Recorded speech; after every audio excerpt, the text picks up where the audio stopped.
Ajude os sussurros do imaginário a crescer. Ama os audiobooks do canal? Que tal apoiar esse projeto e ajudar a trazer ainda mais histórias incríveis para todos? Contribua com qualquer valor via Pix. Escaneie o QR Code na tela e faça parte dessa jornada literária. Seu apoio nos ajuda a produzir mais e melhor.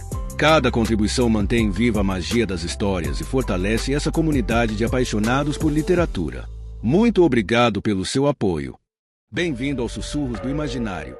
Nosso canal é totalmente dedicado a audiobooks, proporcionando uma experiência imersiva para todos os amantes de boas histórias.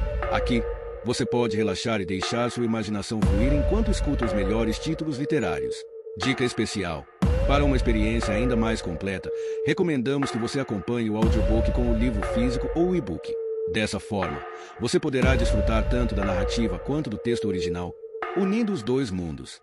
Pedimos desculpas especialmente aos deficientes visuais por quaisquer falhas que possam ocorrer nos audiobooks, como trechos em outras línguas, pequenos erros de narração ou tradução. Isso acontece porque utilizamos narração sintética para manter a produção dos áudios. Queremos ouvir você. Sugira nos comentários livros que gostaria de ver aqui no canal. Não se esqueça de curtir, comentar e se inscrever para ficar por dentro de todas as novidades. Obrigado por estar conosco e bons sussurros.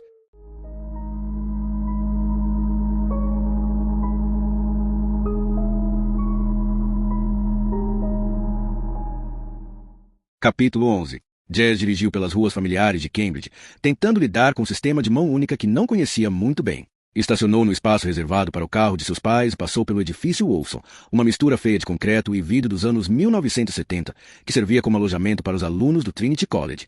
Acenou para o porteiro e atravessou o pátio central. A mística e a beleza da universidade nunca a comoveram, talvez porque ela fora criada ali. Entretanto, nas poucas vezes em que visitará os pais desde que voltará da Itália, provavelmente influenciada pela bela arquitetura de Florença, Jazz passou a ver Cambridge com outros olhos. Ao ver uma fina garoa começando a cair sobre a grama molhada no centro do pátio, ela precisava admitir que a cena não era bem do ao sol suave do outono, mas as graciosas construções de arenito, com suas velhas janelas gradeadas rodeando-a por todos os lados, a fizeram sentir confortavelmente segura. Virando em uma das entradas, Jazz caminhou até o quarto de seus pais e bateu à porta. Era incomum que professores casados morassem no térreo, mas essa acomodação tinha proporcionado a solução perfeita para as limitações físicas de seu pai.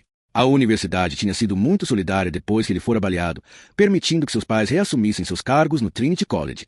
No fim das contas, Tom não fora capaz de aceitar a oferta, sendo considerado pelos médicos frágil demais para assumir o fardo. Era Celestria, a mãe de Jazz, quem sustentava os dois. Ela lecionava língua inglesa e, nos anos que se seguiram desde que Tom se tornará deficiente, trabalhará muito. Havia pouco tempo, publicaram um aclamado livro criticando o uso reduzido da gramática normativa e da pontuação.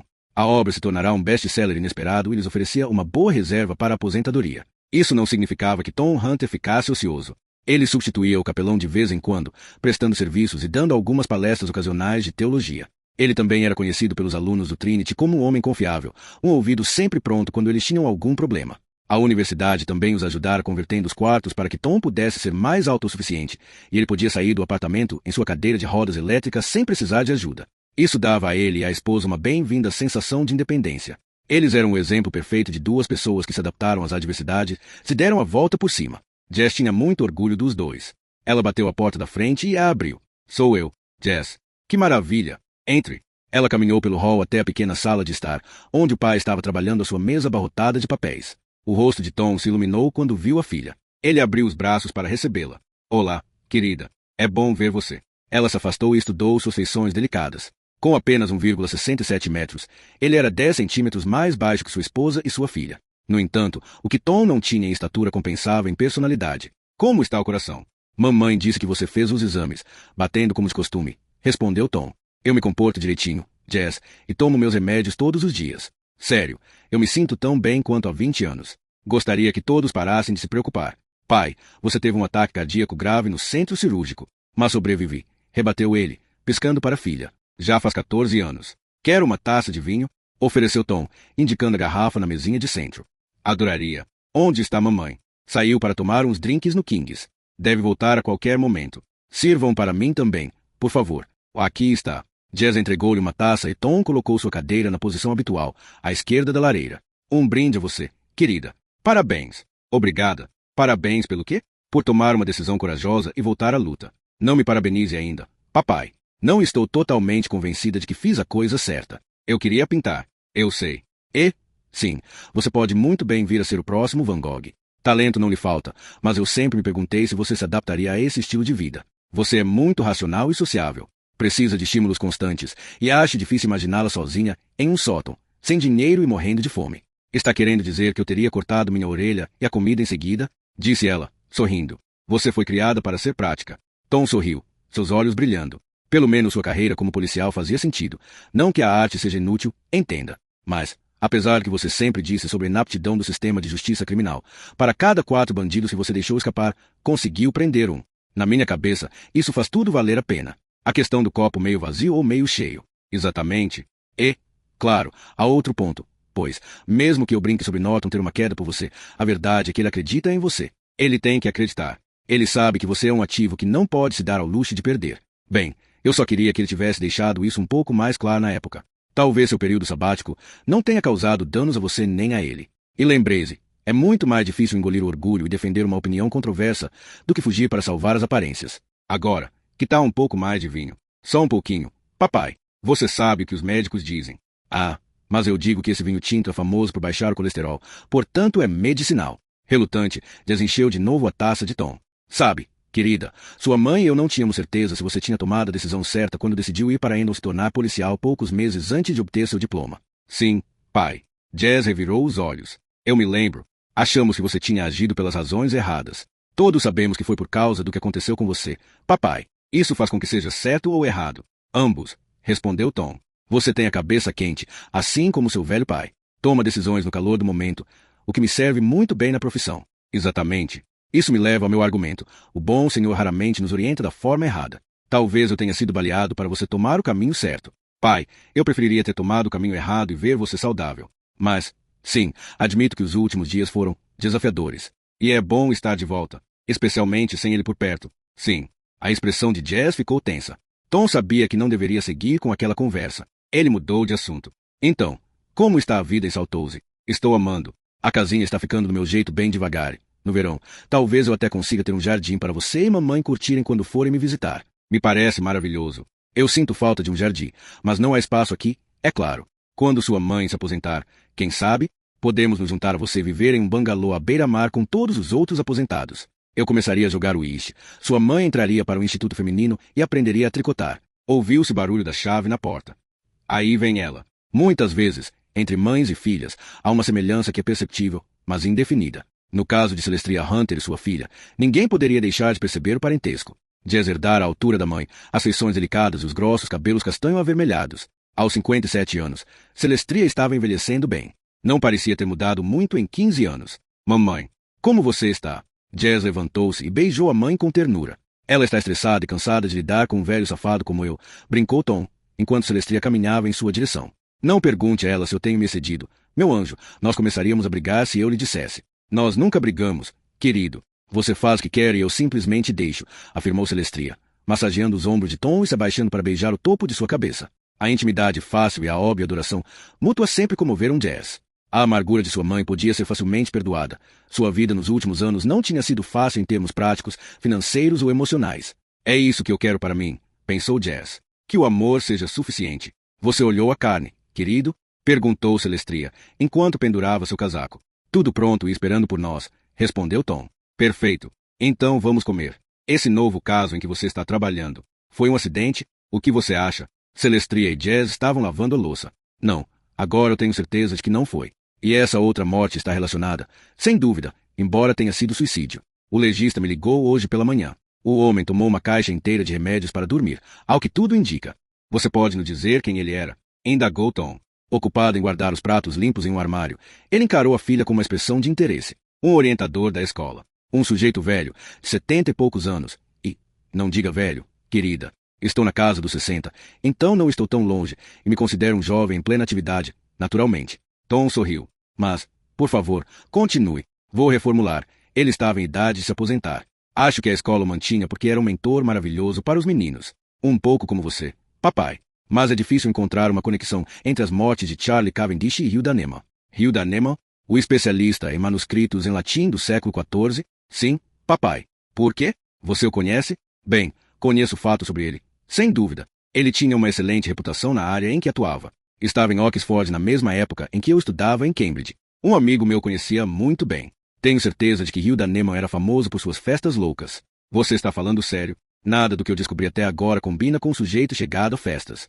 Jazz riu. Todo mundo que o conheceu comenta quanto ele era sossegado. Só se interessava por seus livros, aparentemente. Jazz, quando estávamos na universidade, era início dos anos 1960. E eu posso lhe garantir, você não acreditaria nas coisas que éramos capazes de fazer. Certamente, concordou Celestria. Tom assentiu. Sim, não estou enganado. Talvez eu tenha ido a uma das festas dele, mas eu andava tão chapado naqueles dias que não me lembraria. Tom, repreendeu Celestria. Você sabe que era verdade, minha querida. Enfim, Tom coçou a cabeça. Acho que ele fez doutorado como eu, depois ensinou latim em Oxford. Eu não saberia lhe dizer em qual curso. Prossiga, papai, insistiu Jazz.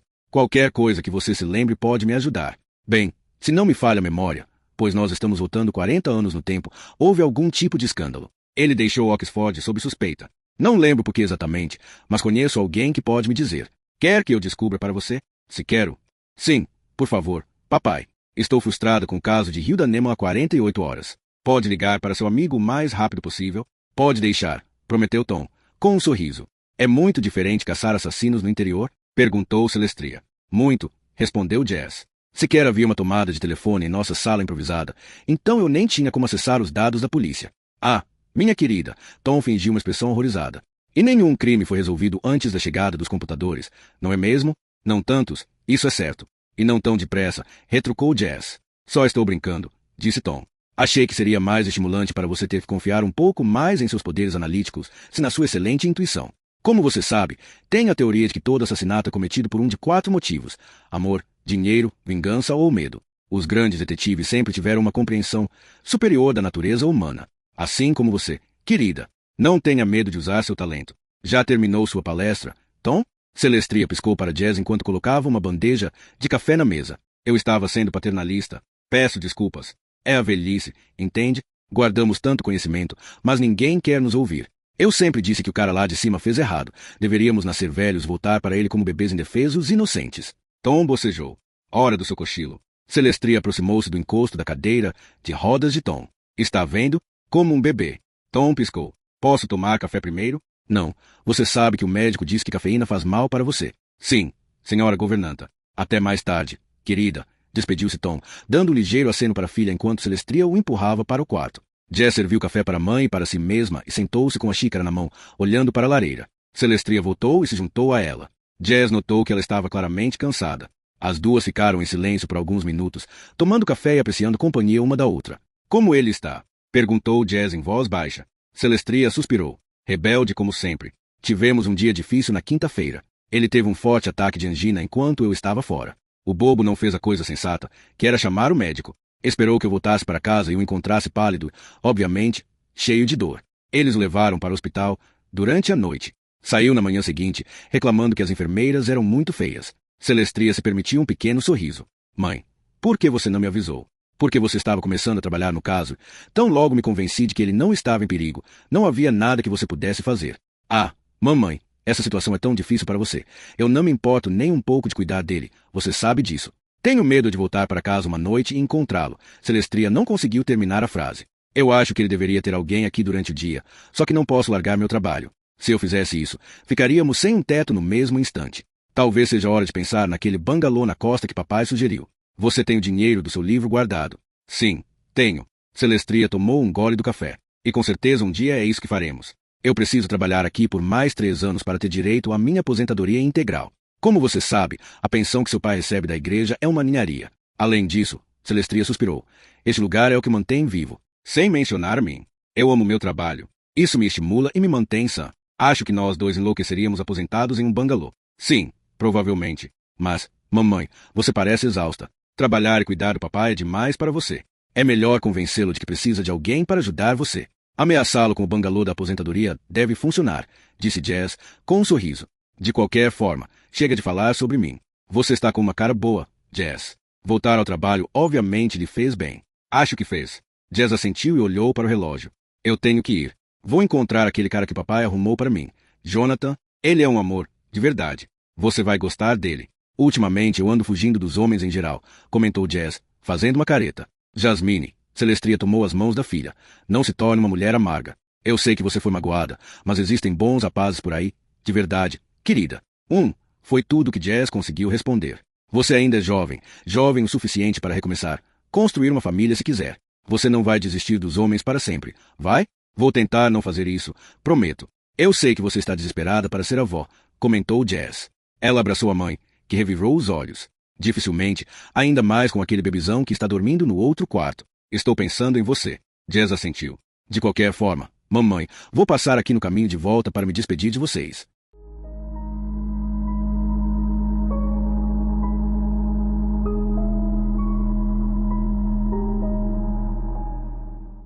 Capítulo 12. David acordou no domingo de manhã ainda no sofá, onde acabará pegando no sono. Ele gemeu quando se lembrou do incidente no centro comercial de Flotation no dia anterior. Ficou deitado, examinando as rachaduras no teto amarelado, repreendendo-se por ter perdido o controle mais uma vez. Deslizou para fora do sofá e correu para o banheiro, onde vomitou no vaso sanitário. Foi até o armário da cozinha e ligou o aquecedor. Precisava de um banho quente, fazer a barba e engolir alguma comida decente. Se aquele idiota do Julian ia ser um elemento fixo na vida de Angie, então ele não tinha escolha a não ser agir com mais inteligência. De certa forma, achou que a polícia fosse aparecer à noite para prendê-lo por alguma acusação forjada de agressão verbal. Se Julian acabasse virando padrasto de Rory, caramba, David precisaria se esforçar para ser civilizado, senão já podia até imaginar seu direito de visitação lhe sendo negados. Ele tinha que se controlar, pelo bem do filho, se não pelo dele. A partir de agora, depois de um longo banho, durante o qual ficou repetindo o mantra de pensamento positivo que aprenderá no AA, David se sentiu um pouco melhor. Não havia dúvida de que ele devia sair daquela casa deprimente assim que pudesse. Qualquer pessoa equilibrada sofreria de depressão vivendo ali. E ele tinha dinheiro suficiente para alugar algo muito melhor. Só não encontrara tempo para pesquisar. Procurou alguma coisa para comer no armário da cozinha. Não encontrando nada, foi até o mercado local comprar alguns mantimentos. 1 hora depois, estava prestes a comer um prato generoso de fritura, quando ouviu uma batida suave à porta. Aterrorizado, pensando que poderia ser a polícia, ele olhou através da janela. Outra batida tímida. Com o coração acelerado, David foi até a entrada. Com cuidado, olhou pelo visor. Um par de olhos o encarava, o que o fez dar um salto para trás, assustado. Rory, meu Deus, você quase me mata de susto. David abriu a porta e seu filho jogou-se em seus braços, vestindo calça de pijama, casaco de moletom da escola e tênis. Ah, pai! Rory soluçou nos braços de David. David acariciou os cabelos despenteados do menino enquanto ele chorava. Calma, meu amigo, não pode ser tão ruim assim. Mas sim. David conseguiu levar Rory para o sofá. Então sentou-se ao lado dele com os braços em volta de seus ombros magros. É Julian? Rory o encarou, questionador. Quem? Você sabe, o namorado da sua mãe. Ele anda chateando você? Rory balançou a cabeça. Eu nem sabia que ela tinha namorado e nunca conheci ninguém chamado Julia. Mas, você não foi para casa neste fim de semana? Eu sei que ele estava lá com a sua mãe. Eu os vi na cidade juntos ontem. Não, pai. Estou na enfermaria desde sexta-feira. Eu tive uma gastroenterite muito forte e o médico disse que eu não podia ir para casa. A raiva de David aumentou. Bem, isso é formidável. Sua mãe nem se preocupou em contar que você não estava em casa, muito menos que estava doente. E ela prometeu me ligar. David fez um esforço gigantesco para engolir a própria raiva, pelo bem do menino. O que você está fazendo aqui então? Rory limpou o nariz na manga do casaco. Eu fugi e não vou voltar para lá. Por favor, papai, não me obrigue a voltar. Por favor. Ok, fique calmo. Você não vai a lugar nenhum agora. Como foi que você conseguiu chegar aqui? Eu vim andando. Foi um longo caminho. Não estou me sentindo muito bem. Tenho certeza disso. São uns bons 6 quilômetros até aqui. David colocou a mão na testa do filho. Você está meio quente. Vou pegar um analgésico na caixa de primeiros socorros para baixar sua temperatura. Não, gritou Rory. Nada de remédios. Foi isso que matou Charlie Cavendish. Eu sei, Rory, mas ele era alérgico a um medicamento específico. Esse é perfeitamente seguro para outras pessoas, juro. Mas eu não quero tomar, retrucou Rory, com teimosia. Está bem. Vou lhe trazer um copo d'água então. David entrou na cozinha, encontrou um copo e encheu de água gelada. Entregou ao filho, que agora estava jogado no sofá, com os olhos vidrados de exaustão. Venha, tome um pouco d'água. Ele segurou a cabeça do menino e Rory bebeu com muita sede. Que bom, disse o garoto, descansando a cabeça no braço do sofá. A governanta não me deixava beber muita água na escola para eu não vomitar. Estou com tanto sono. Papai, tanto sono. Ok, descanse um pouco e vamos conversar mais tarde. David sentou-se na poltrona e observou o filho, ponderando o que deveria fazer. Não havia dúvida de que, se Rory tinha fugido, as autoridades bateriam à sua porta a qualquer momento. Ele deveria ligar para a escola imediatamente, dizer a eles que Rory estava seguro. mas depois de seu espetáculo completamente bêbado em Flotation, duvidava que Angie e seu namorado permitissem que Rory ficasse com ele. Viu o peito do filho subir e descer e percebeu que ele estava dormindo em paz. Era preciso tomar uma decisão rápida. Pulando da poltrona, David correu para o andar de cima e jogou algumas roupas em uma sacola. Tirou o edredom da cama e o levou junto para o carro. Voltando para a sala, pegou Rory no colo e o carregou para o carro. Os olhos do menino se abriram por um segundo quando David o colocou no banco de trás, com o edredom em volta dele. Aonde estamos indo, papai? Perguntou ele, sonolento. Tiraram um diazinho de férias. Rory, só você e eu. Quando Angelina foi informada de que Rory havia desaparecido da escola, Julian se recusou a acompanhá-la até lá. É melhor você ir sozinha, meu bem. Como você diz, será melhor se eu não encontrar Rory ainda. Então Angelina dirigiu às pressas, e sozinha, para St. Stephen, com o coração na boca. A governanta da Flea House estava esperando por ela, com uma expressão sombria. Encontraram meu filho? Perguntou Angelina, sem fôlego. Não. Os funcionários e os alunos estão vasculhando o terreno, mas, sendo uma tarde de domingo, não temos muita gente. Angelina desabou na poltrona mais próxima e colocou as mãos no rosto. Meu Deus, por que ele teria fugido? E se alguém o sequestrou? E se? Por favor, acalme-se, senhora Millar. Provavelmente Rory está escondido em algum lugar da escola. Por alguma razão, talvez ele queira ficar sozinho. Eu sei que toda essa história com Charlie Cavendish o abalou, e ele teve febre alta por causa da gastroenterite.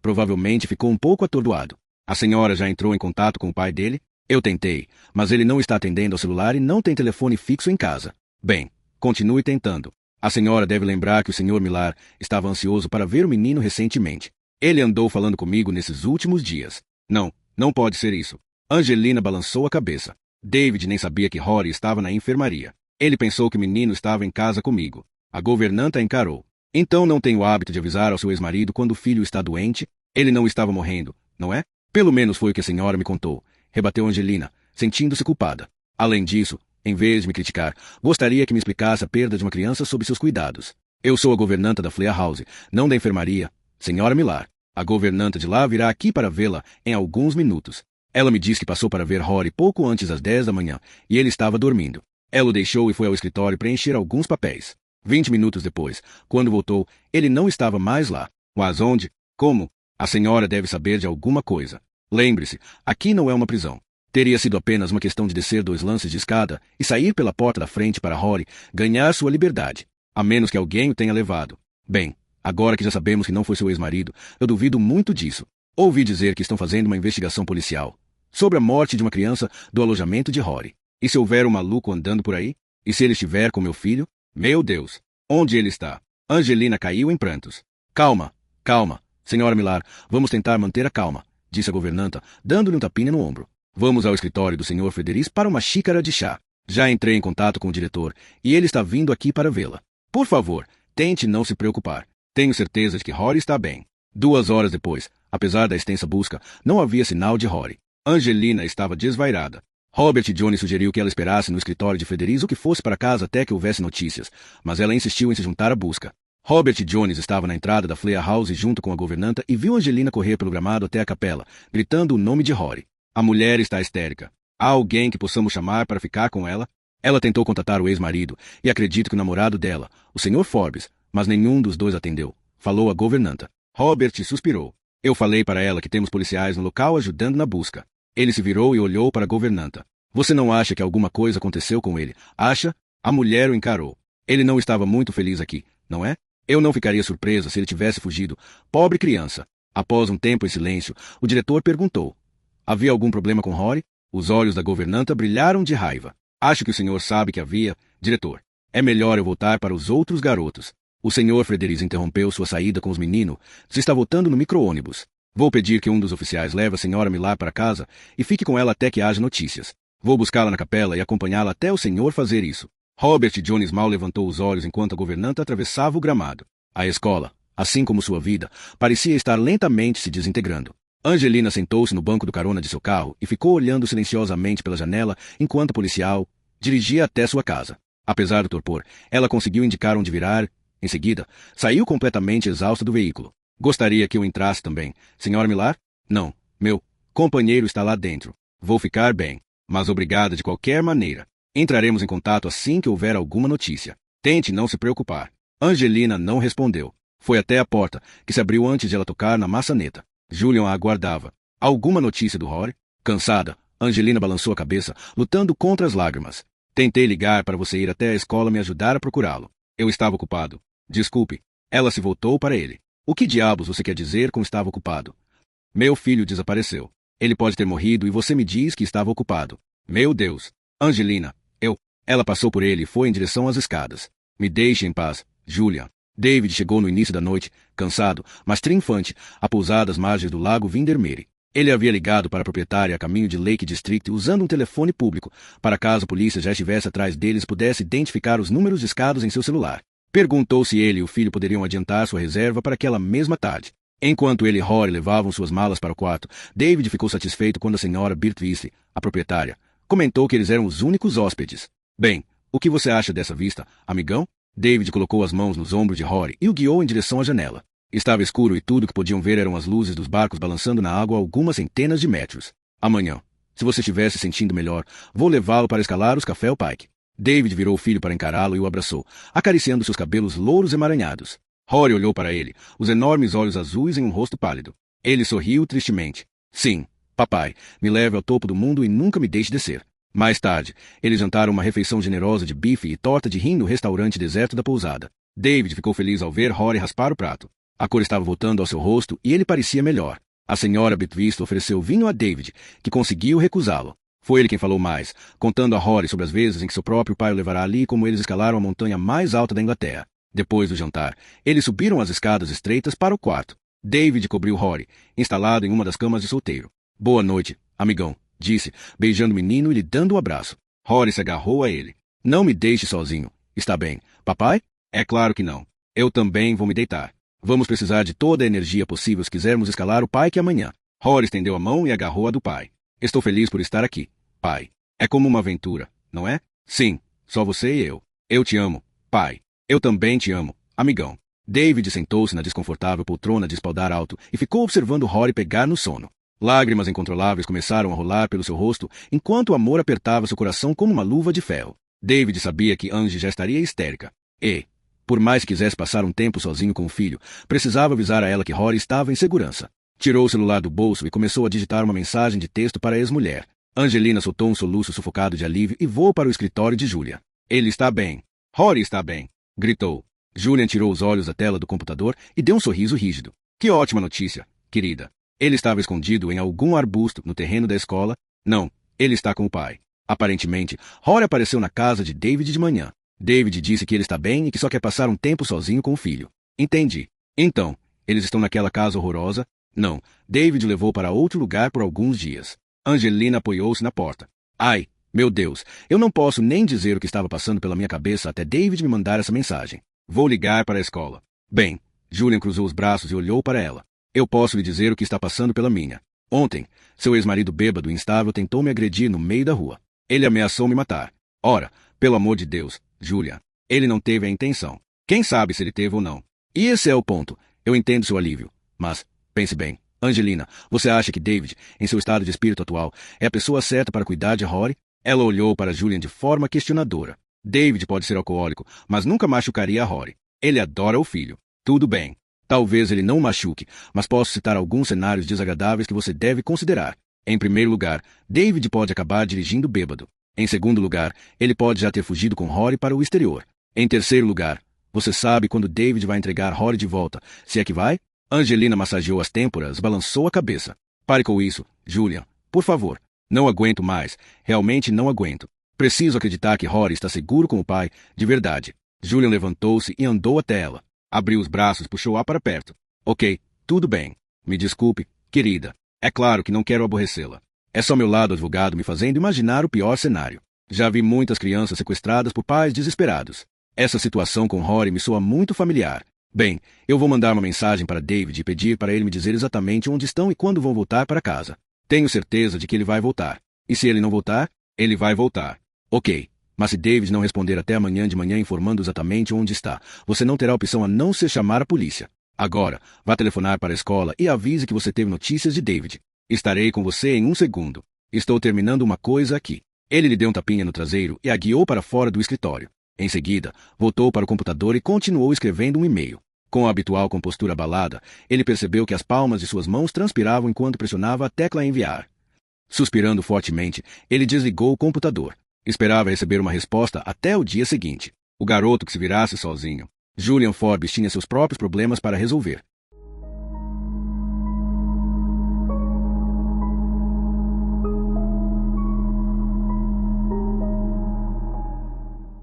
Capítulo 13. Jazz atravessou o pátio principal do Trinity em direção à cabine do porteiro. Vagando sob o arco, de costas para ela, estava um homem extraordinariamente alto. Jazz caminhou até ele e tocou em seu ombro. Olá, você é Jonathan? Ele se virou, sobressaltado. Sim, me desculpe, achei que você viria pela outra entrada. Meus pais moram ali, no pátio. Fui almoçar com eles. Sim, eu sei. Quer dizer, eu sei onde seus pais moram. Eu devia ter imaginado. Jonathan sorriu e em seguida estendeu a mão desajeitadamente. Bem, é um prazer conhecê-la, Inspetora Hunter. Jazz, por favor. Ela sorriu, pensando em como era agradável olhar para cima. Para variar, a estatura daquele homem fazia com que ela se sentisse pequena. Jazz calculou que Jonathan devia ter pouco menos de 30 anos. Ele não poderia ser considerado tradicionalmente bonito. Seus olhos azuis eram muito próximos, posicionados acima de um nariz longo e parecido com o de um falcão. O rosto era magro, as maçãs do rosto como lâminas, dando-lhe uma aparência faminta e boêmia. Entretanto, ela o achava um homem bonito. Vamos? Jonathan indicou o caminho. Sim. Jonathan começou a andar bem depressa. Jazz lutou para acompanhar o ritmo daquelas pernas longas. Foi muita gentileza sua tirar um tempo para me ver. Bem, eu não tenho certeza se posso de fato ajudá-lo, mas vou fazer meu melhor, afirmou Jazz, sorrindo, enquanto seguia por um beco. Ele parou em frente a um pub, que Jazz sabia ser popular entre os estudantes. Algum problema se entrarmos aqui? Perguntou ele, os olhos fixos nela.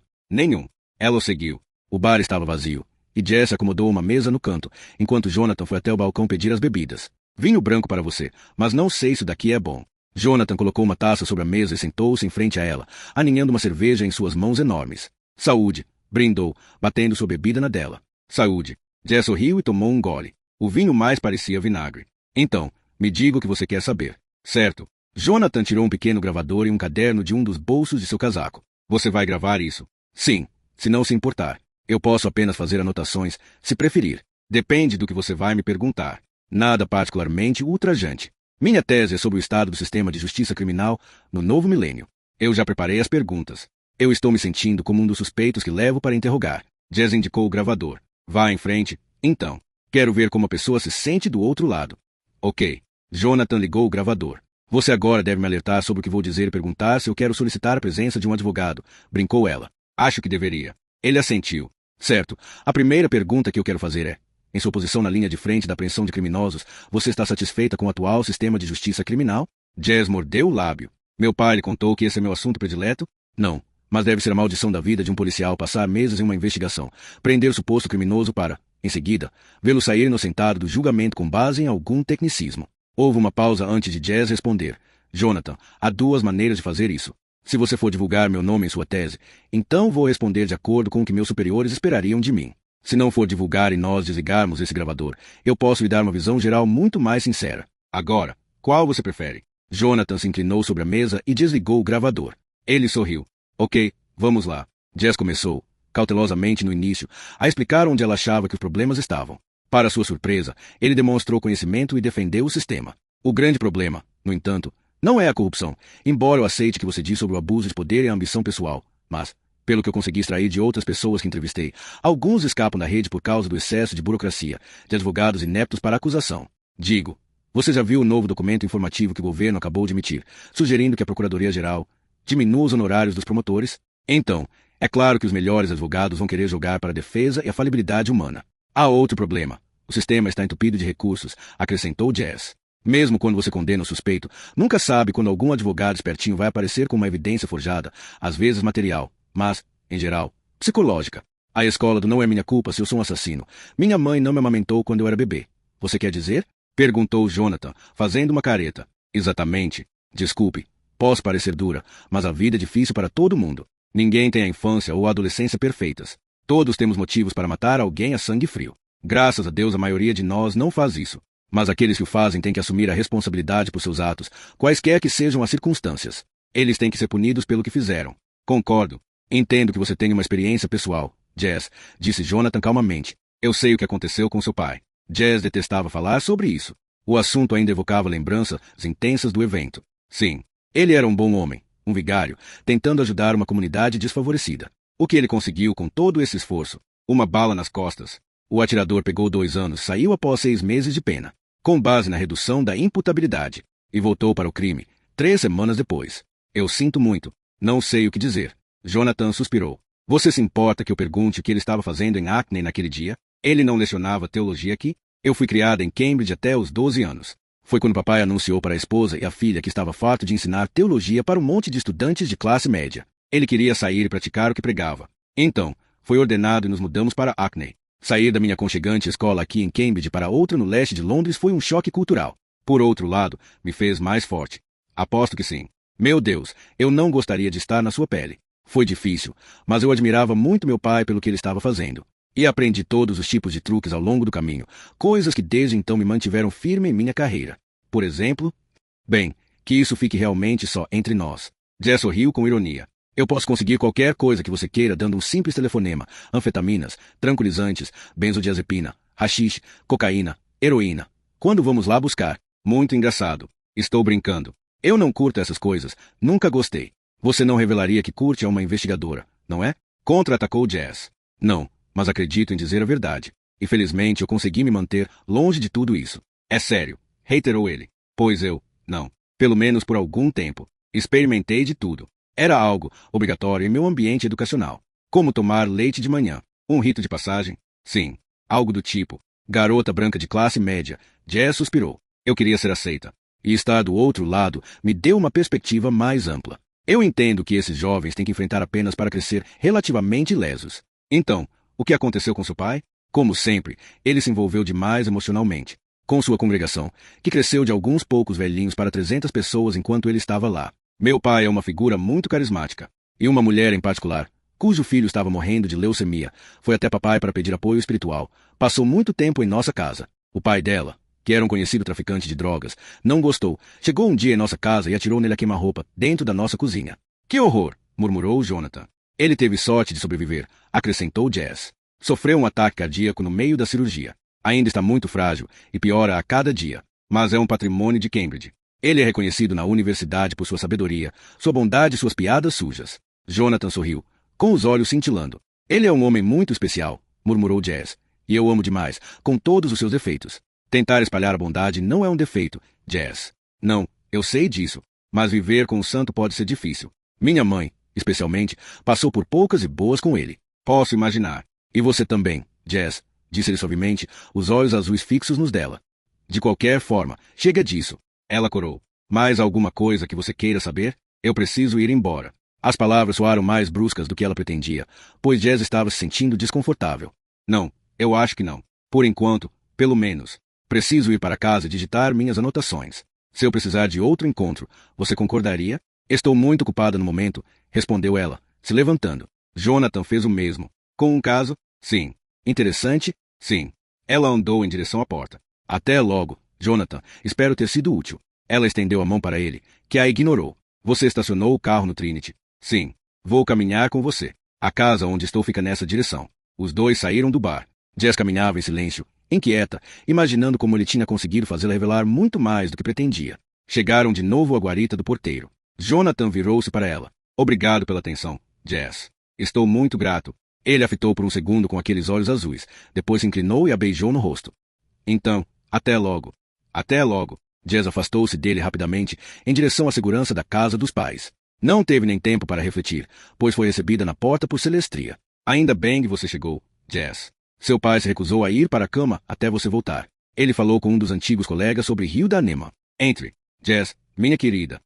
O pai parecia pálido, mas seus olhos estavam acesos. Descobriu os detalhes do seu cadáver. Celestria, o menor dos conhaques para mim e nossa filha, para facilitar minha narrativa. Para mim, não, papai. Tenho que dirigir de volta para casa. Jess sentou-se em uma cadeira. Nem para você, Tom. Já teve sua cota hoje, repreendeu Celestria. Esqueça as cotas, me dê uma pequena dose de conhaque. Celestria olhou para Jess, impotente. Em seguida pegou a garrafa do armário, serviu uma pequena dose e entregou o copo a Tom. Obrigado, querida. Ele tomou um gole. Muito bem. Esse meu velho amigo, Crispin Vedvord, me deu informações sobre Hilda Nema. Eles estiveram juntos em Oxford. Depois que concluíram o doutorado, receberam convites para trabalhar como professor. Presumo que você sabia que Hugh era gay. Não tinha certeza, mas essa ideia passou pela minha cabeça. Um homem solteiro a vida inteira. Bem, Crispin confirmou. Tom sorriu. Na época, aconteciam umas coisas bem picantes em Oxford, mas, como eu disse, era o início dos anos 1960, então aconteciam em todos os lugares. É terrível ter inveja dos bons tempos que os próprios pais viveram quando eram jovens, mas às vezes eu tenho. Jess suspirou.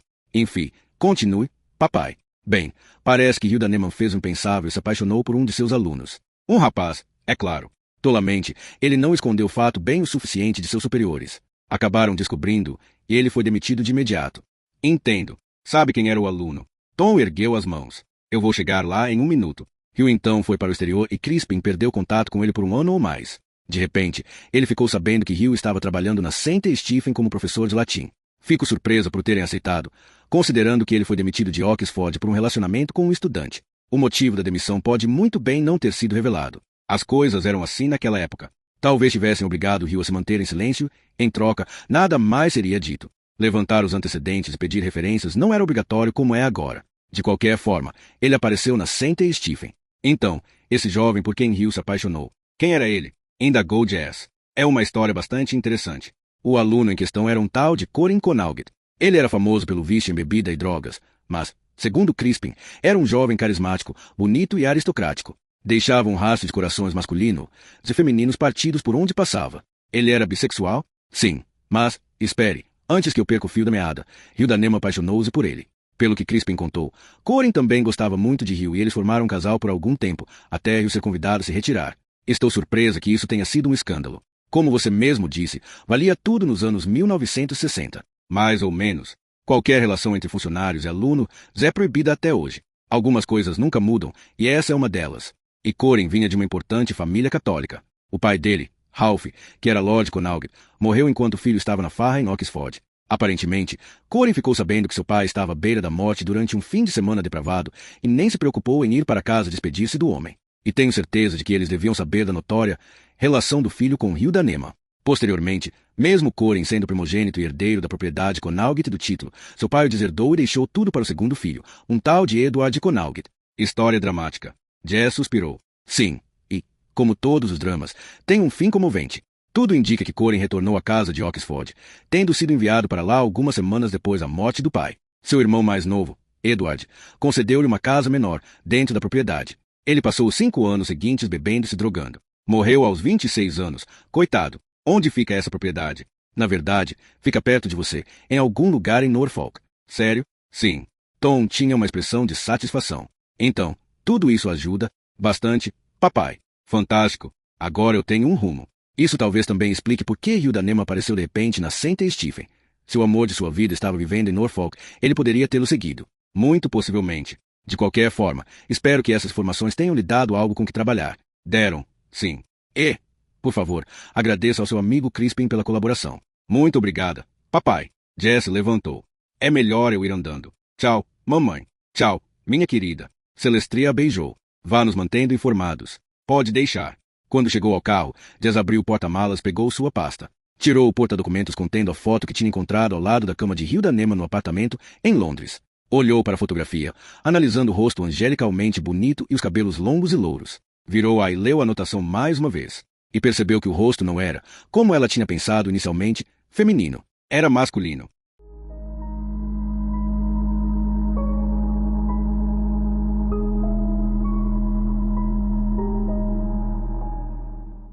Capítulo 14. Bom dia, senhora. Como foi o fim de semana? Miles já estava na sala quando Jess chegou à escola. Tudo bem. E o seu? Jess colocou a pasta sobre a mesa, pegou seu notebook e o plugou na tomada. Festas loucas e uma cama cheia de supermodelos. Miles sorriu. Na verdade, eu assisti ao treino do West Indies na TV, tentando me aquecer com os raios de sol. O diretor quer uma reunião imediata. Aparentemente, esta escola, que está parecendo um verdadeiro matadouro, agora ostenta não apenas um aluno e um orientador mortos, mas também uma criança desaparecida. Jess ergueu os olhos da tela. É mesmo? Quando? E por que eu não fui informada? Ontem à tarde. E presumo que ninguém tenha nos contatado porque a tal criança parece estar com o pai, e a escola concluiu que não tinha nada a ver com o caso. Eles pediram à polícia local que os ajudasse na busca. Quem é o garoto? Ele não disse o nome, mas a mãe está no escritório do diretor. Eu disse que você iria até lá assim que chegasse. Jess entregou a Miles um pedaço de papel. Você pode conseguir o telefone desse endereço? Ligue para lá e diga que queremos fazer uma visita ainda hoje pela manhã. Certo, senhora. Mais alguma coisa? Sim. Descubra onde diabos o detetive Roland está e por que ele não me informou imediatamente sobre o tal garoto desaparecido. E faça com que Sebastian Frederic venha me ver aqui em meia hora. Jazz levantou-se e caminhou até a porta, batendo-a com força ao sair. A secretária do diretor estava sentada, pálida e de olhos arregalados, atrás do computador. Eles a estão esperando lá dentro, avisou ela, indicando o escritório. Obrigada. Jazz entrou na sala e encontrou uma mulher bonita e baixa diante da mesa de Robert Jones. Inspetora Hunter, bom dia. Obrigado por vir. Essa é a senhora Millar, mãe do menino desaparecido, que se chama Rory Millar. Imagino que o detetive já tenha deixado par da situação. Brevemente. Olá, senhora Millar. Jazz apertou a mão da mulher. Poderia me contar o que aconteceu? Sim, eu vou fazer o meu melhor. Hesitante, Angelina começou a descrever os acontecimentos das últimas 24 horas. Jazz ouviu até que ela terminasse. Em seguida assentiu. Certo. Então, na verdade, seu filho não está desaparecido. Ele está com o pai, mas a senhora não sabe onde. David ainda não respondeu onde eles estão. Como meu ex-marido tem problemas com bebida e já teve períodos de depressão, meu advogado está preocupado, achando que pode ser um caso de polícia. A senhora acha que é? Jesse lembrou de David Millar, desesperado, de olhos arregalados, do lado de fora daquele escritório. E pensou no próprio Rory, que ela ainda não conhecia, mas cujo nome parecia ter o péssimo hábito de surgir inesperadamente. Ou se ele não informou para onde levou seu filho, então, sim, há algum motivo para preocupação. Por outro lado, certamente não há razão para acreditar que Rory esteja em perigo. Senhora Millar. Afinal, ele está com o pai. Os olhos azuis de Angelina indicaram concordância. Foi o que eu disse ao meu advogado, mas ele insistiu que eu viesse vê-los esta manhã. A senhora tem alguma ideia do local para onde seu ex-marido possa ter levado Rory? Não. Meu advogado pensou que ele pudesse ter levado para o exterior, mas isso é impossível, pois o passaporte de Rory está comigo. Isso não significa que ele não tenha conseguido emitir uma cópia. Sério? Angelina mordeu o lábio. Meu Deus. Vou enviar um alerta geral. Por acaso a senhora tem uma foto do seu filho e do seu marido? Vamos precisar de uma para digitalizar. Sim, o Julie. Meu advogado avisou que você iria querer uma. Angelina retirou um envelope da bolsa e o entregou a Jazz. Ele vai ficar bem, não vai? Tenho certeza disso, mas será melhor tentarmos descobrir onde ele está. Agora, se não houver mais nada, vou voltar para minha mesa. Mais tarde, retornarei aqui para informá-lo. Senhor Jones. Jazz sorriu brevemente para ambos e saiu da sala. Já à sua mesa, Jazz retirou as fotos do envelope. A primeira era de David Millar, obviamente de antes de ele começar a beber e sua vida descer ladeira abaixo.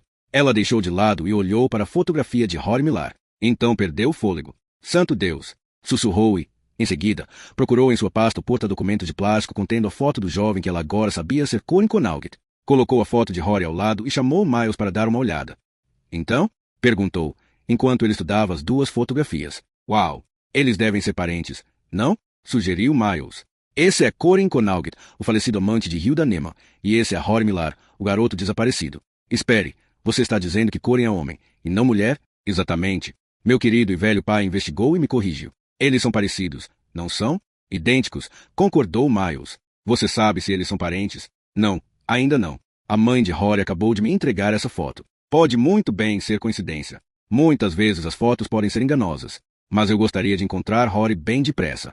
Jazz entregou a Miles as fotos de Rory e do pai. Escaneie-as e faça um relatório de pessoas desaparecidas. Claro, concordou ele, e acrescentou. Somos esperados em Connaught Hall às 11. Falei com a governanta de Lord Connaught. Ela não foi muito útil. Comentou que o homem não está bem de saúde e que não gosta de visitas. Alguém bateu a porta. Entre. Sebastian Frederic surgiu com seu sorriso falso. Vocês me chamaram? Puxe uma cadeira e sente-se, Sr. Frederic. Alguma notícia sobre o pobre Rory? Ainda não, respondeu ela. Me conte, Sr. Frederic, por que não fez nada para impedir as repetidas atitudes de bullying de Charlie Cavendish, especialmente as praticadas contra Rory Millar? Sebastian levantou uma sobrancelha. Quem lhe contou isso? Não importa. Eu só gostaria que respondesse à minha pergunta. Ele cruzou os braços. Vocês devem ter ouvido que o velho Charlie pegava um pouco no pé dos garotos mais novos. Sim, repetidamente. Sr. Frederic, está me dizendo que não é verdade? Não, não estou. Mas ele não fazia por mal, e eu certamente não sinto que Charlie implicava especificamente com o jovem Rory Millar. É mesmo? Então por que fiquei sabendo que Cavendish trancou Rory no porão durante a noite? Isso soa bastante específico para mim. Veja bem, não houve nenhuma prova de que foi Charlie, respondeu Frederic, sem muita convicção. Mas pode ter sido ele? Pode, sim. Mas, inspetora, sem provas, o que eu poderia fazer? Jess suspirou de frustração. O senhor é professor há 20 anos e administra o alojamento há mais de 8. Deve ter experiência em lidar com muitas situações semelhantes a essa. Até seus colegas sabiam que foi ele. Jazz virou-se para Miles. Não é verdade? Sim. Senhora, confirmou Miles, assentindo. Frederic transpirava muito. Deixe-me dizer, inspetora, que repreendo os meninos com toda a severidade quando há um caso de bullying.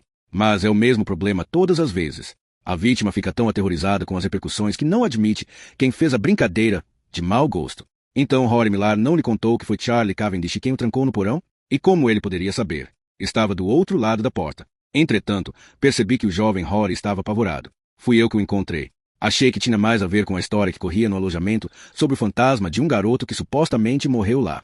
Rory teria ouvido, é claro. Ele parecia um fantasma quando abri a porta. Estou surpreso que ninguém tivesse ouvido antes.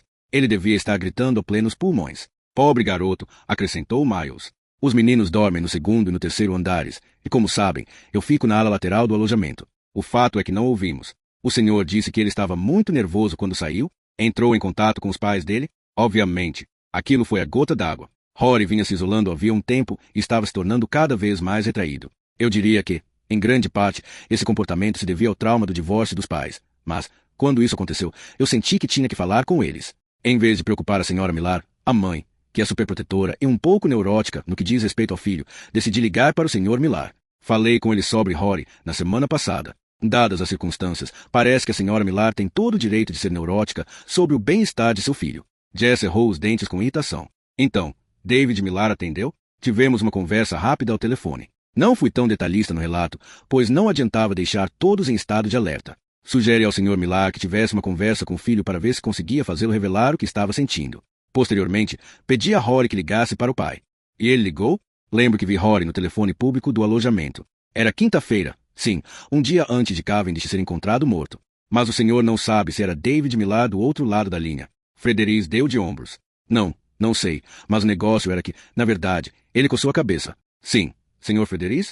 Acabei de me lembrar de algo. Um dia depois que vi Rory no telefone público, ou seja, na sexta-feira em que Charlie morreu, eu saí para meu encontro por volta das 7:30 da noite. Eu estava no estacionamento da escola, quando, por coincidência, vi David Millar saltando de seu carro. Entendi. Muitos pais estavam chegando para o concerto na capela naquele momento. Rory fazia parte do coro, então achei que Millar tinha vindo para ouvir o filho cantar. Mas Frederic deu de ombros outra vez. Eu nunca o tinha visto na capela. O carro do Sr. Millar já não estava mais lá quando o senhor voltou à escola naquela noite, certo? Sondou Jess. É claro, eu já lhe contei. Era por volta de meia-noite quando voltei. Olha, inspetora, eu não estou sugerindo nada, mas se Rory tivesse confidenciado ao pai sobre sua suspeita de que foi Cavendish que trancou no porão, então você agora admite que Charlie estava perseguindo Rory? Pressionou Jess. Os meninos se provocam o tempo todo. Alguns conseguem lidar com isso, outros não. A questão é que Rory não conseguia. E sim, Frederic suspirou. Eu aceito que devia ter interferido antes. E agora ele fugiu. Mas Frederic parecia intrigado. O quê? Não faz sentido, não é? Quer dizer, se o jovem Rory tivesse sido alvo de Charlie, certamente ele estaria em êxtase agora que o rapaz não está mais aqui. Por que diabos ele fugiria? Não temos ideia. Jess decidiu mudar de assunto, não querendo especular sobre aspectos do caso com um possível suspeito. Senhor Frederic, eu preciso saber aonde foi naquela sexta-feira à noite. Eu não posso dizer. O senhor sabe que é crime obstruir informações relevantes para uma investigação policial? Inspetora, reitero que o lugar onde eu estava naquela noite de sexta-feira não é relevante para o caso. Cabe a mim julgar isso, Sr. Frederic. E eu diria que é relevante. Sim. O senhor admitiu que colocou o epilim de Charlie Cavendish ao lado da cama dele antes de sair. Em primeiro lugar, não temos nenhuma prova de que não foi o senhor que trocou os comprimidos. Se eu tivesse feito isso, por que eu teria revelado que tinha colocado os comprimidos lá? Porque era um fato e estava registrado na lista de medicamentos. E o senhor podia ter pensado que a morte de Charlie seria incontestável, um simples caso de ataque epiléptico. Isso foi o que todos nós pensamos, inspetora. E que suas ações não seriam questionadas. A senhora está me acusando? Perguntou Frederic, levantando-se abruptamente. Não, é claro que não. Mas estou lhe dando um conselho. Acho que seria sensato revelar onde estava naquela noite. Sua postura só aumenta suspeitas, em vez de anulá-las. Frederic desabou na cadeira. Não posso. Simplesmente não posso. Então talvez eu seja obrigada a adverti-lo e prendê-lo por obstrução de justiça. Devo presumir que está protegendo outra pessoa, mas deixe-me alertá-lo para o fato de que o senhor está, ao mesmo tempo, arriscando a própria integridade como administrador do alojamento e como responsável pela segurança de Charlie Cavendish.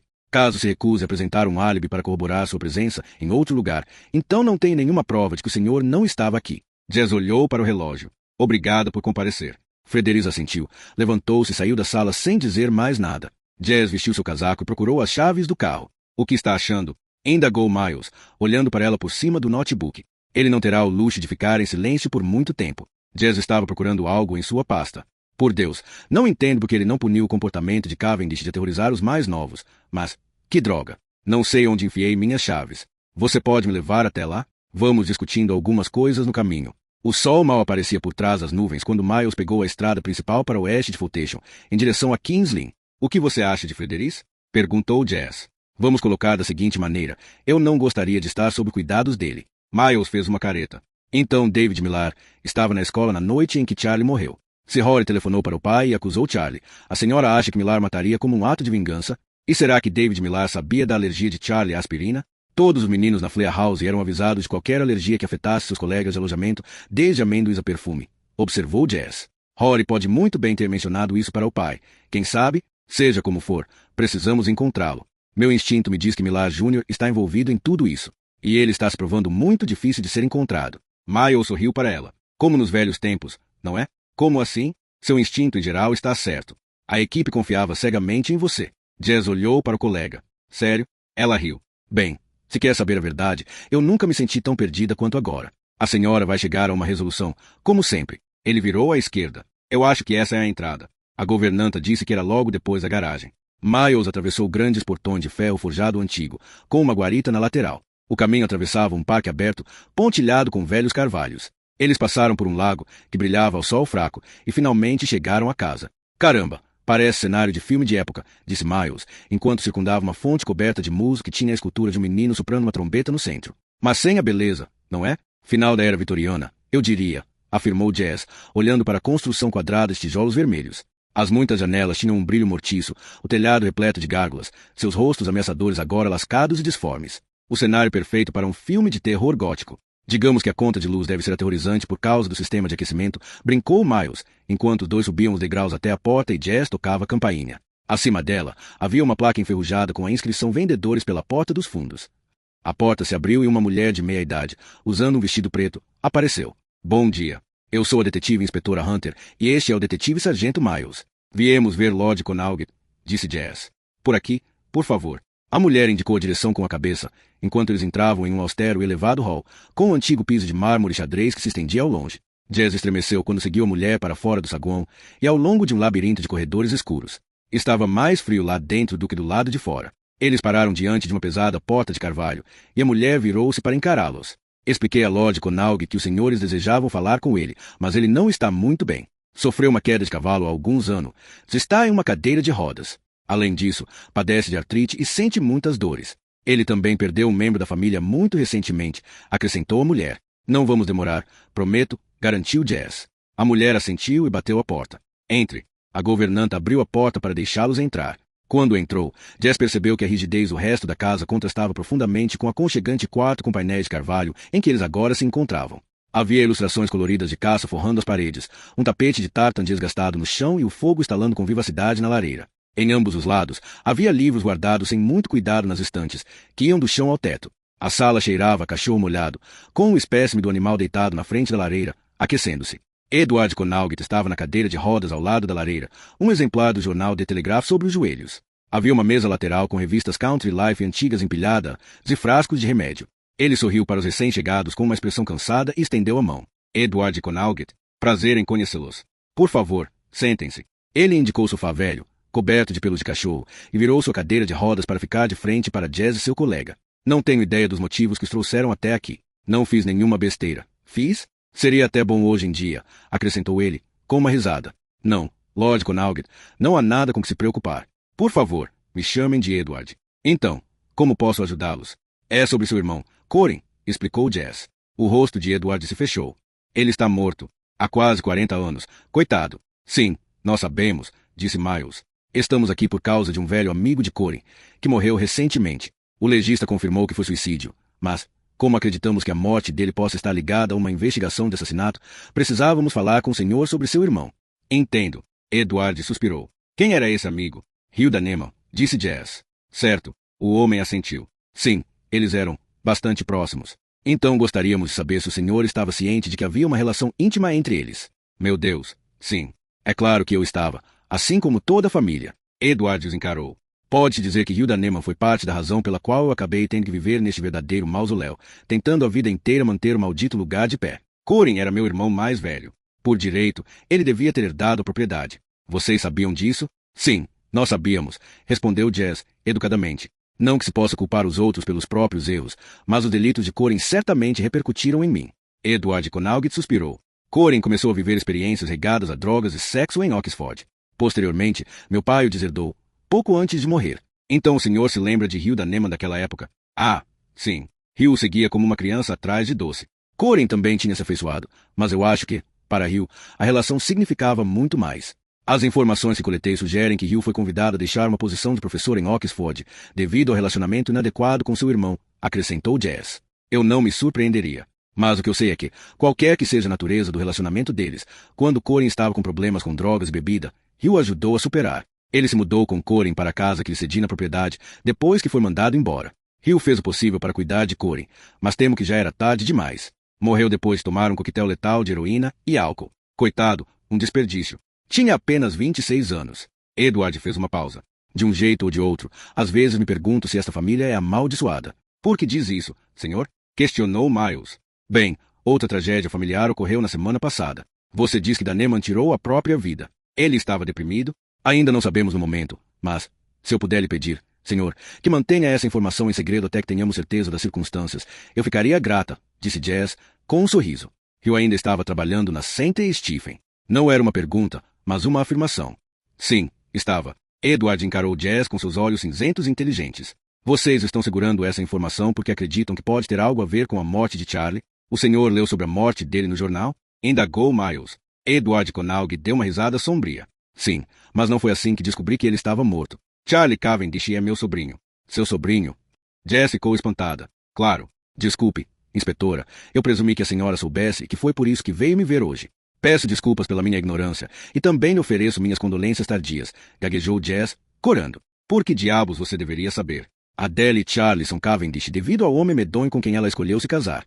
É compreensível que a senhora ainda não tenha tido tempo de investigar a árvore genealógica de Charlie. Na verdade, Adele virá me ver esta semana. Temos que discutir o que vamos fazer com este maldito lugar, agora que Charlie se foi. Ele era nosso único herdeiro. Não há outros parentes vivos do sexo masculino. Muitos deles foram dizimados na Segunda Guerra Mundial e os que sobreviveram só tiveram meninas.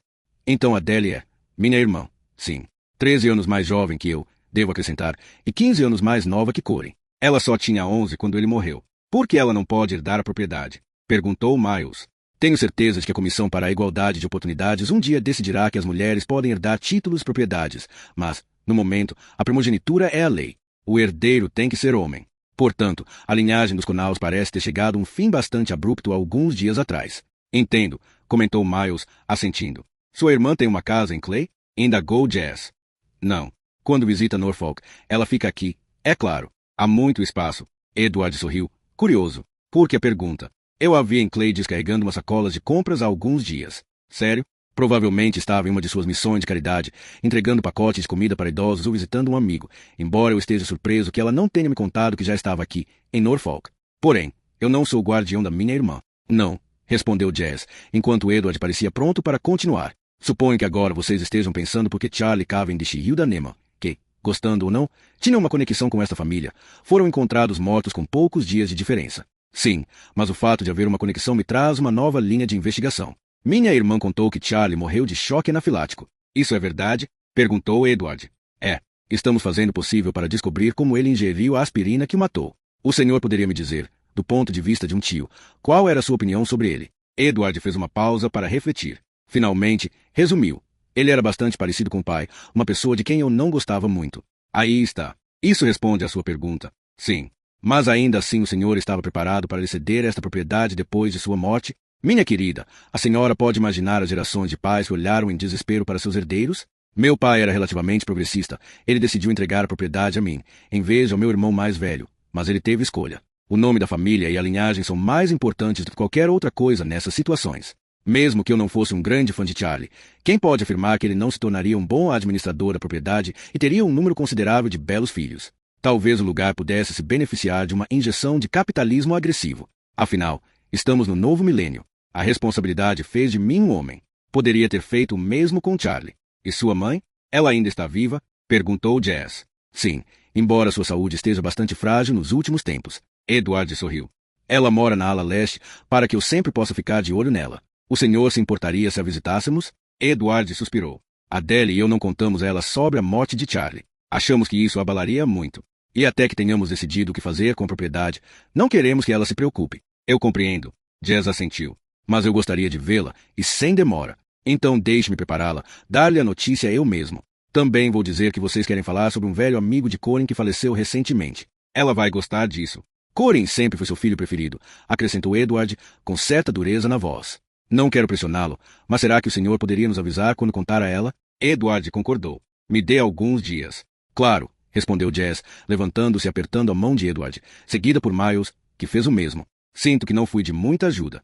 E talvez, se descobrirem alguma coisa, vocês possam gentilmente me avisar. História é minha área de interesse. Passei a maior parte do tempo desde meu acidente de equitação estudando os ancestrais da família Connaught. Seria interessante incluir os atuais, bem como os antigos membros da família no meu livro. Vou mantê-lo informado. Apenas mais uma pergunta. Corin nunca teve filhos, não é? Edward levantou uma sobrancelha, surpreso. Não, que eu saiba, não. Por quê? Nenhuma razão, senhor. Apenas me certificando. Se ele tivesse, eu estaria dormindo com muito mais facilidade em minha cama, pensando no futuro da propriedade, disse ele, suspirando. Sim, eu entendo, reconheceu Jazz. Bem, Edward meneou a cabeça.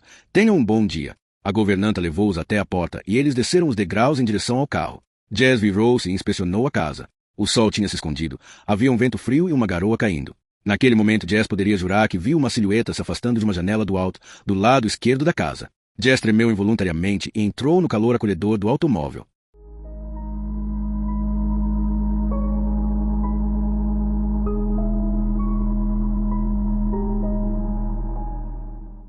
Capítulo 15. 20 minutos depois, quando Jazz chegou à casa de Angelina Millar, a porta foi aberta por um homem alto e impecavelmente vestido. Com cerca de 30 anos, ele tinha uma beleza clássica, com um maxilar definido e uma bela cabeleira preta bem penteada. Posso ajudá-la? Perguntou ele, abruptamente. Sim, sou a detetive inspetora Hunter. Vim ver a senhora Millar. Esta é a casa dela, não é? Nossa casa.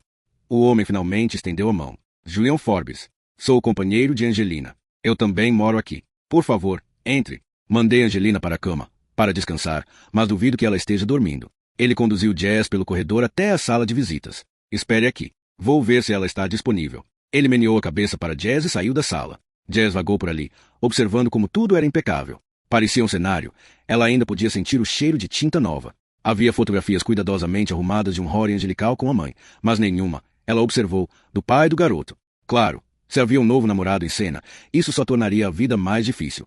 Ela se perguntou como os filhos de casais divorciados reagiam quando as fotografias de um de seus pais eram retiradas e substituídas por outro rosto, não amado e desconhecido. Jess sentou-se na beira de um dos sofás, enquanto Julia levava Angelina para a sala. Olá, senhora Millar. Mesmo exausta, Angelina parecia impecável. Jess pensou que os dois formavam um casal perfeito. Alguma novidade? A expressão de Angelina se dividia entre o medo de más notícias e a esperança de boas novas. Jess já tinha visto muitas vezes. No momento, não. Os ombros de Angelina se curvaram e ela se sentou ao lado de Julia. Ele segurou a mão dela com bastante rigidez. Presumo que você não tenha sido contatada por Rory, nem por seu ex-marido. Não, por nenhum deles. Angelina mordeu o lábio para conter o choro. Deixei várias mensagens no celular de David, mas ele não respondeu. Vamos colocar um dispositivo no seu celular e na sua linha fixa, senhora Millar. Se tocar e for seu ex-marido, precisaremos que a senhora tente fazê-lo falar. Aí então poderemos obter uma localização através do telefone dele. Angelina balançou a cabeça. Ele não vai ligar, eu sei que não vai. Ele está com Rory e não vai querer devolvê-lo. Inspetora Hunter, que providência sua equipe está tomando no momento em relação à situação? Perguntou Julian bruscamente. Os dois foram registrados em nosso banco de pessoas desaparecidas, e as fotos que a senhora Millar nos deu foram enviadas para todas as forças policiais do país. Isso vai ajudar muito. Julian torceu o nariz. Pelo amor de Deus, centenas de pessoas desaparecem todos os dias e o sistema de vocês está lotado de fotos de pessoas desaparecidas. Mas estamos falando de sequestro aqui, por um pai que é mentalmente instável e fisicamente agressivo. Não temos ideia do que ele poderia fazer com esse menino. Julian apertou a mão de Angelina. Desculpe, querida, mas a verdade deve ser dita. Jazz ignorou Julian e se virou para Angelina. A senhora acha que seu ex-marido é um homem agressivo, capaz de fazer algum mal a Rory? Angelina olhou para Jazz em agonia. Não, respondeu ela. Finalmente. David pode ter problema com bebida, mas ele adora o filho. É quase obcecado por ele. A senhora acha que ele é obcecado por Rory? Pressionou Jazz. Não, desculpe. Quer dizer, ele ama Rory demais, como qualquer pai. E, quando nos separamos, deve ter sido muito difícil para ele. A culpa é minha. Eu deveria ter percebido como ele estava desesperado. A senhora ouviu falar que Rory sofria bullying na escola. Angelina encarou com seus olhos azuis de porcelana. Não. Pelo menos Rory não me contou nada. E o bullying acontece em todas as escolas, Angelina, comentou Julia. Certamente acontecia quando eu estava na St. Stephen. A criança tem que aprender a conviver com isso, não ir chorar para os pais. Isso nos fortalece para o futuro. Fico feliz em dizer que a maioria das escolas hoje em dia não concordaria com o senhor, respondeu Jess friamente, irritada com tamanha insensibilidade. A prioridade delas é combater o bullying e tenho certeza de que os funcionários da St. Stephen são tão conscientes quanto os de qualquer outra instituição. Eu sei. Tudo o que estou dizendo é que é impossível acabar com o bullying de vez. Meninos são assim mesmo. Julian deu um tapinha na mão de Angelina. Rory provavelmente não falaria nada para você, querida, então não se sinta culpada por não saber. Mas David poderia saber. Foi por isso que ele veio aqui na semana passada, porque recebeu um telefonema estranho de Rory. Ele queria falar comigo porque estava preocupado com o menino, eu o expulsei. Interveio Julia. Ele estava muito bêbado, e eu me recusei a recebê-lo em minha casa. Quando o vi outra vez, ele ficou parado no meio da rua gritando que me mataria. Querido, não foi bem assim. Ele disse que mataria se você tocasse num fio de cabelo de Rory. Ele tinha acabado de descobrir sobre nós. Você mal pode culpá-lo. Pelo amor de Deus, Angelina, você e David estão divorciados. Não é mais a conta dele o que você faz ou com quem escolhe se relacionar, respondeu Julia, visivelmente irritado. Senhora Millar, Sebastian Frederiz admitiu hoje que seu filho estava sendo intimidado por Charlie Cavendish, o garoto que morreu. Alguma vez ouviu Rory mencionar esse nome? Indagou Jess. Não, nunca. Porque o senhor Frederiz não me contou. Eu sou a mãe de Rory. Não sei, respondeu Jess, não desejando ter que comentar sobre o argumento de Frederiz. Então, a senhora não tinha ideia de que seu filho estava com problemas na escola? Ai, meu Deus. Angelina torceu as mãos. Ele estava tão retraído ultimamente. Achei que fosse por causa do divórcio. Pobre Rory. Por que ele não me disse nada? Infelizmente, as crianças muitas vezes não contam essas coisas. Além disso, a senhora entregou seu filho aos cuidados de pessoas que espera que sejam adultos responsáveis, que agirão como se fossem os pais e tomarão as medidas apropriadas, se necessário. De fato, concordou Julia. Se alguém tem culpa nisso, é a escola. Mas eu sou a mãe dele. Eu devia ter percebido. David sabia que algo estava errado. Foi por isso que ele veio aqui. Angelina olhou para Julia, cujo rosto se mantinha impassível. Jess decidiu ir direto ao assunto. Seu ex-marido foi visto pelo Sr. Frederiz na noite em que Charlie Cavendish morreu. Ele estava estacionando o carro na escola. Houve um concerto do coral na capela, do qual acredito que seu filho participou. A senhora foi assistir? Sim, fui. E viu seu ex-marido lá? Não, não vi. Mas, na noite em que David veio aqui, ele falou que tinha ido lá procurar Rory. Ela suspirou pesadamente. Isso tudo parece surreal. Inspetora, David estava sóbrio até alguns dias atrás. Já não bebia havia meses, e eu sei que ele estava participando das reuniões do AA, porque sou amiga da esposa do médico dele. Ela tem um filho da mesma idade de Rory. Querida, você não faz a menor ideia do que David andava fazendo. Você mal o viu nos últimos meses, e eu não acho que esteja em posição de comentar sobre seus hábitos mais recentes com a bebida. Ele estava definitivamente bêbado quando veio aqui. Angelina não respondeu. Julian se dirigiu a Jess. Então, inspetora, está sugerindo que David Millar de alguma forma descobriu que Rory estava sendo intimidado por Charlie Cavendish e decidiu fazer justiça com as próprias mãos? Jess o encarou com os frios olhos cor de âmbar. As circunstâncias sugerem que não podemos descartar essa possibilidade. David? Matar alguém? Angelina finalmente conseguiu falar. Ela balançou a cabeça como se para clarear a mente. Isso é ridículo. Ele pode ter tido problemas com bebida e ficou muito chateado porque perdeu o emprego, depois do casamento e o contato diário com o filho, mas isso não quer dizer que ele seja um assassino. Inspetora Hunter, por favor, David é um homem tranquilo, não um assassino. Querida. Julian pegou as mãos de Angelina e a encarou. Por favor, seja sincera consigo mesma. Eu posso aceitar que, quando está sóbrio, David é um homem tranquilo, mas... Ora, o que aconteceu na noite em que ele perdeu o emprego? Sem contar a manhã seguinte, quando ele estava esbravejando, delirando do lado de fora da casa, quebrando janelas para conseguir entrar. Julian virou-se para Jess. Angelina teve que pedir uma medida protetiva contra o ex-marido há alguns meses. Ele agiu de forma violenta com ela, e ela ficou muito assustada. Não é verdade? Angelina massageou as têmporas. Mas havia circunstâncias atenuantes. Sim, eu concordo, observou Julia. O problema é que a situação que a inspetora Hunter está descrevendo também indica circunstâncias atenuantes. Você já mencionou como David era quase obsessivamente protetor em relação a Rory. E, sendo realista, é possível que, bêbado como um gambá, David possa muito bem ter sido capaz de eliminar esse tal de Charlie. Angelina olhou para Julian com incredulidade. Eu não posso acreditar. Não, gritou ela, balançando a cabeça. Senhora Millar. Jess decidiu interromper o que estava se tornando uma conversa bidirecional, com Julian no controle. Eu sei que este é um momento muito difícil e me perdoe por exacerbá-lo. Mas acho que teremos que intensificar nossa busca por Rory e seu ex-marido. A senhora tem ideia de algum local para onde o Sr. Millar possa ter levado seu filho? Qualquer lugar especial que ele tivesse visitado ou que estava planejando visitar. Eu sei que ele esperava ficar com Rory no recesso de fim de ano e que ficou zangado quando eu disse que queria levá-lo para esquiar, mas não perguntei para onde pretendia viajar. Ele gostava de algum lugar do país em especial? Algum local que lhe trouxesse memórias da infância. Ele gostava muito de escalar, disso eu sei. Costumava ir com o pai por toda parte, Gales, Escócia, os lagos. Ele sempre dizia que levaria Rory quando ele tivesse idade suficiente. Angelina deu de ombros. E quanto aos pais dele? O pai morreu há alguns anos, e a mãe, recentemente, revelou Angelina. Algum amigo próximo, irmãos ou irmãs que quisesse visitar. David era filho único. E não, ele não tinha amigos íntimos. Sempre foi um pouco solitário. Além disso, interrompeu Julian, ele saberia que a polícia iria procurá-lo primeiro nas casas de amigos e familiares. Sr. Forbes está presumindo que o Sr. Millar fugiu com Rory. Mas, na verdade, pode ser que ele tenha sentido, compreensivelmente, que ambos precisavam de algum tempo juntos e que ele tenha toda a intenção de voltar em breve. Jazz virou-se para Angelina. Certo, acho que isso é tudo que preciso saber por agora. Ela fechou o caderno e o guardou na pasta.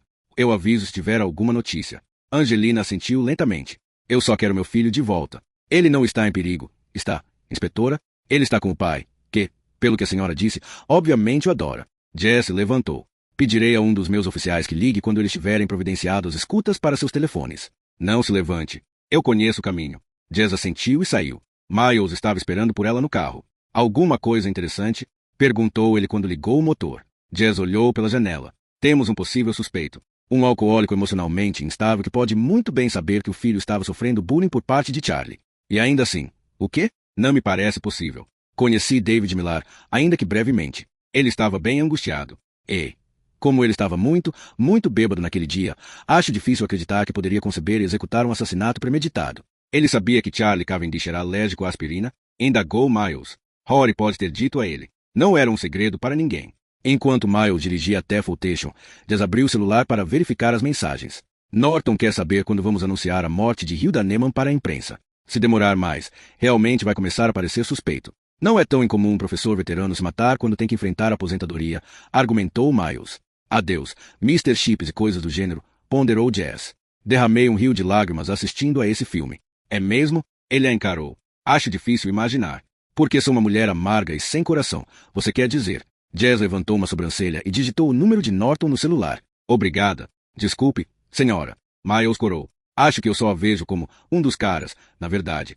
E os caras não choram por esse tipo de coisa. Ele mudou de assunto, sabendo que estava se enfiando em um buraco cada vez maior. A propósito, falei com o advogado de Danema e, sim, o escritório dele tem o testamento de Hill. Ele vai entrar em contato com os beneficiários imediatamente, de acordo com os procedimentos legais. E, uma vez que fizer isso, vai liberar os detalhes para nós. Ótimo. A prioridade agora é encontrar Millar e o filho. Alô, é a inspetora Hunter falando. O senhor tem um minuto para discutirmos algumas coisas? O tempo estava bom quando David e Rory chegaram à base do Pike, tendo feito uma parada rápida em uma loja local para comprar botas e casacos impermeáveis. David pagou em dinheiro, sabendo que, se eles estivessem sendo procurados, seus gastos com cartão de crédito estariam sendo rastreados. Ele ainda não tinha pensado em quando voltaria.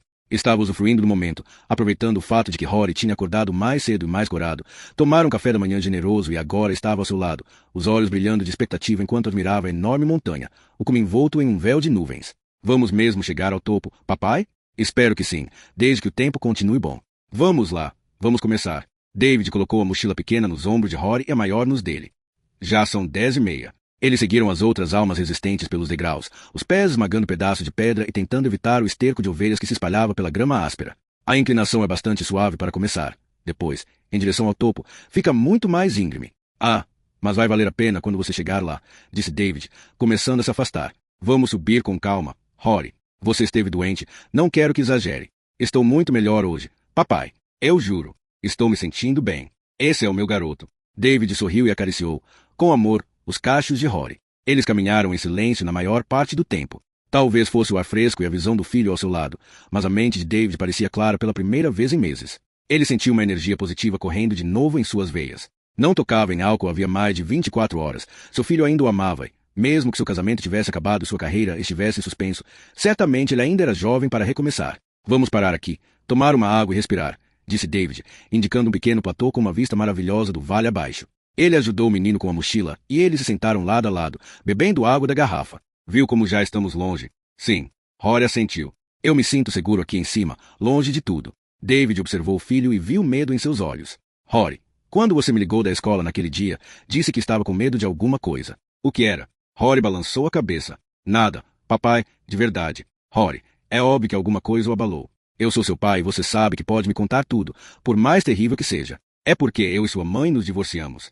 Rory não respondeu. Apenas olhou para a frente. Eu sei como tem sido difícil para você, e sei que tenho sido um péssimo pai recentemente. Mas pode acreditar, estou muito melhor agora. Mesmo que eu não possa estar em casa como antes, sempre vou estar presente para o que você precisar. Não é isso, pai. A voz de Rory demonstrava cansaço. É muito ruim não ter você em casa, mas... Ele suspirou.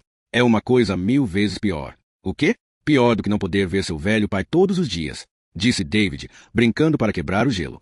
Em silêncio, Rory arrancava grama em torno de seus pés. David ficou observando antes de finalmente dizer: Vamos lá, amigão, bote para fora. Você começou, então é melhor terminar.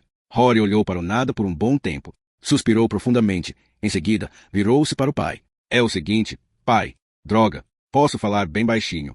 Acho que ninguém pode nos ouvir aqui em cima. Mas, tudo bem. Pode falar baixo se isso faz você sentir melhor. Ok. Rory respirou fundo. Inclinou-se para o pai e sussurrou em seu ouvido.